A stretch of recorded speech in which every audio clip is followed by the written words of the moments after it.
ಎಲ್ಲರಿಗೂ ನಮಸ್ಕಾರ. ಇವತ್ತು ಒಂದು ಒಳ್ಳೆ ಬೋಂಡ ಮಾಡ್ಕೋಣ. ಬೋಂಡ ಅಂದರೆ ಕಡಲೆ ಹಿಟ್ಟು ಬೇಡವೇ ಬೇಡ ಇದಕ್ಕೆ. ಆ ರೀತಿ ಒಂದು ಸೂಪರ್ ಆಗಿರೋ ಒಂದು ಬೋಂಡ ಇಲ್ಲಿ ರೆಸಿಪಿ ಮಾಡ್ಕೋಣ.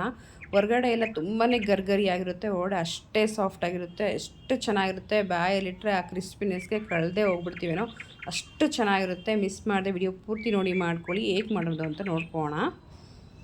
ಮೊದಲಿಗೆ ಒಂದು 1/4 kg ಅಕ್ಕಿನ ನಾನು ಒಂದು 2 ಗಂಟೆಗಳ ಕಾಲ ನೆನೆಸ್ಕೊಂಡಿದ್ದೀನಿ. ಸೂಪರಾಗಿ ನೆಂದಿದೆ. ಇಲ್ಲಿ ಆಲೂಗಡ್ಡೆ ತುಂಬಾ ಇಂಪಾರ್ಟೆಂಟ್ ಆಗುತ್ತೆ. ಆಲೂಗಡ್ಡೆನೂ ಒಂದು 2 ತೊಗೊಂಡು ಈ ರೀತಿ ಸಿಪ್ಪೆ ತೆಗೆದು ತೊಳೆದು ನೀಟಾಗಿ ಸಣ್ಣ ಸಣ್ಣ ಪೀಸ್ ಮಾಡಿ ಇಟ್ಕೊಂಡಿದ್ದೀನಿ.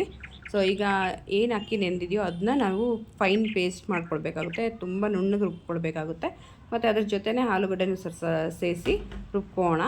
ಸ್ವಲ್ಪ ಒಂದು 2-3 ಸ್ಪೂನಷ್ಟು ನೀರು ಹಾಕಿ ರುಬ್ಕೊಂಡ್ರೆ ಸಾಕಾಗುತ್ತೆ.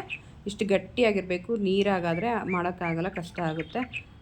ನೋಡಿ, ಈ ರೀತಿ ಬೆಣ್ಣೆ ರೀತಿ ನಾವು ರುಬ್ಕೊಳ್ಬೇಕಾಗುತ್ತೆ. ಸೊ ಇದನ್ನ ನಾವು ಒಂದು ಪಾತ್ರೆಗೆ ಹಾಕೋಣ.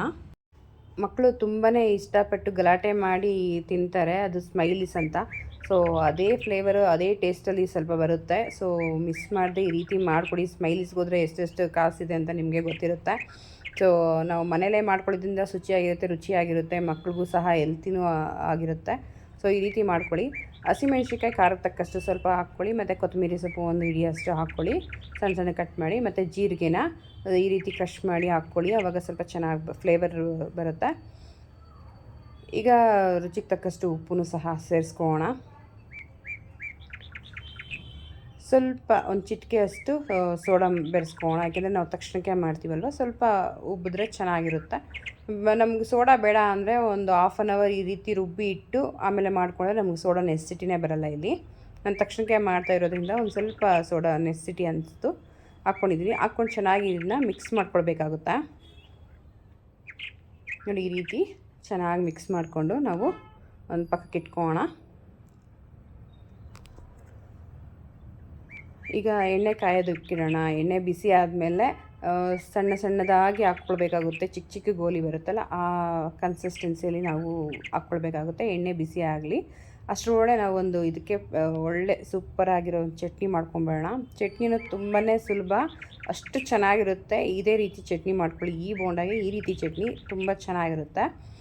ಖಾರಕ್ಕೆ ತಕ್ಕಷ್ಟು ಮೆಣಸಿನ್ಕಾಯಿ ಹಾಕ್ಕೊಳ್ಳೋಣ. ಹಸಿಮೆಣ್ಸಿನ್ಕಾಯಿ ಹಾಕ್ಕೊಳ್ಳಿದ್ರಲ್ಲಿ ತುಂಬ ಫ್ಲೇವರ್ ಚೆನ್ನಾಗಿರುತ್ತೆ. 1 ಗಡ್ಡೆ ಬೆಳ್ಳುಳ್ಳಿ ಹಾಕ್ಕೊಳ್ಳಿ. ಬೆಳ್ಳುಳ್ಳಿ ಫ್ಲೇವರ್ ಅಂತೂ ನೆಕ್ಸ್ಟ್ ಲೆವೆಲಲ್ಲಿ ಇರುತ್ತೆ.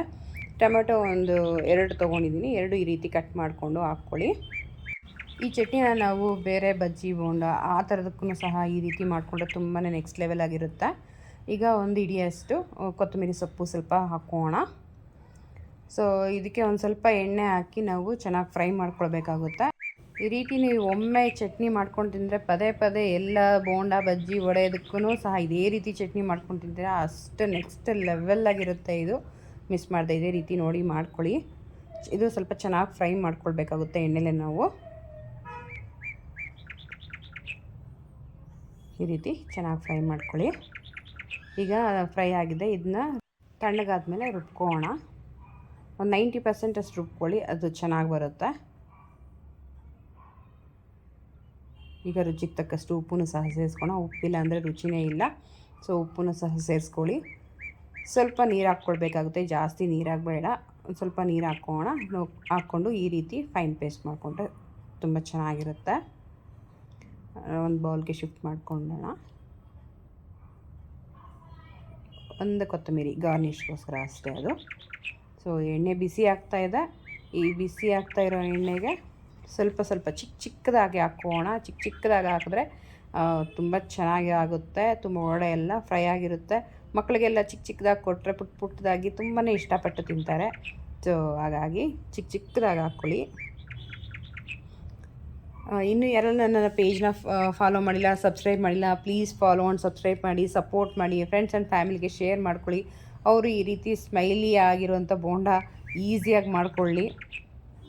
ಈ ಮಳೆಗಾಲಕ್ಕಂತೂ ಮಾಡಿಸ್ದಾಗಿರುತ್ತೆ, ಅಷ್ಟು ರುಚಿ ಕೊಡುತ್ತೆ. ಮಕ್ಕಳು ಸ್ಕೂಲಿಂದ ಬಂದ ತಕ್ಷಣ ತಿಂಡಿ ಏನು ಮಮ್ಮಿ ಅಂತ ಕೇಳಿದಾಗ ಈ ರೀತಿ ಕೊಟ್ಟರೆ ಅವ್ರಿಗೆ ಇನ್ನೂ ಡಬಲ್ ಖುಷಿ ಆಗುತ್ತೆ. ಸೊ ಈ ರೀತಿ ಮಾಡಿಕೊಡಿ. ನೋಡಿ ಎಷ್ಟು ಚೆನ್ನಾಗಿ ಆಗ್ತಾಯಿದೆ, ಫ್ರೈ ಆಗ್ತಾಯಿದೆ. ನಾವು ಚಿಕ್ಕ ಉಂಡೆ ಹಾಕಿದಾಗೂ ಸಹ ಈ ರೀತಿ ಸ್ವಲ್ಪ ದೊಡ್ಡದಾಗುತ್ತೆ. ಸೊ ಆದಷ್ಟು ಚಿಕ್ಕದಾಗಿ ಹಾಕ್ಕೊಳ್ಳಿ. ಒಳ್ಳೆ ಎಲ್ಲ ತುಂಬ ಚೆನ್ನಾಗಿರುತ್ತೆ, ಪಫಿಯಾಗಿ ಬರುತ್ತೆ. ನೋಡಿ ಈ ರೀತಿ ಹಾಕಬೇಕು. ಇನ್ನೂ ಸ್ವಲ್ಪ ಗೋಲ್ಡನ್ ಕಲರ್ ಆಗಬೇಕು. ಅಲ್ಲಿ ತನಕ ನಾವು ಇದನ್ನ ಸಣ್ಣ ಉರಿಲೇ ಬೇಯಿಸ್ಕೊಳ್ಬೇಕಾಗುತ್ತಾ. ಸಡನ್ನಾಗಿ ಮನೆಗೆ ಗೆಸ್ಟ್ ಬಂದಾಗ ಅಥವಾ ಏನಾದರೂ ಫಂಕ್ಷನ್ ಇದ್ದಾಗ ಮನೇಲಿ ಈ ರೀತಿ ಮಾಡಿಕೊಡಿ, ಇನ್ನೂ ತುಂಬ ಚೆನ್ನಾಗಿ ಇಷ್ಟಪಟ್ಟು ತಿಂತಾರೆ. ವಡೆ ಬೋಂಡ ಯಾವಾಗಲೂ ಮಾಡಿ ಬೇಜಾರಾಗಿದ್ದರೆ ಈ ರೀತಿ ಟ್ರೈ ಮಾಡಿ ಒಮ್ಮೆ, ಹೇಗಾಗಿದೆ ಅಂತ ಕಮೆಂಟ್ ಮಾಡಿ. ಈಗ ಸರ್ವ್ ಮಾಡ್ಕೊಳ್ಳೋಣ. ಚಟ್ನಿ ಜೊತೆ 100% ಎಕ್ಸ್ಟ್ರಾಡಿನರಿ ಆಗಿರುತ್ತೆ. ಇದೇ ರೀತಿ ಮಾಡ್ಕೊಳ್ಳಿ. ಪ್ರತಿ ಸ್ಟೆಪ್ನೂ ಮಿಸ್ ಮಾಡದೆ ವಿಡಿಯೋ ಪೂರ್ತಿ ನೋಡಿ ಇದೇ ರೀತಿ ಮಾಡ್ಕೊಳ್ಳಿ, ತುಂಬ ಚೆನ್ನಾಗಿ ಬರುತ್ತೆ.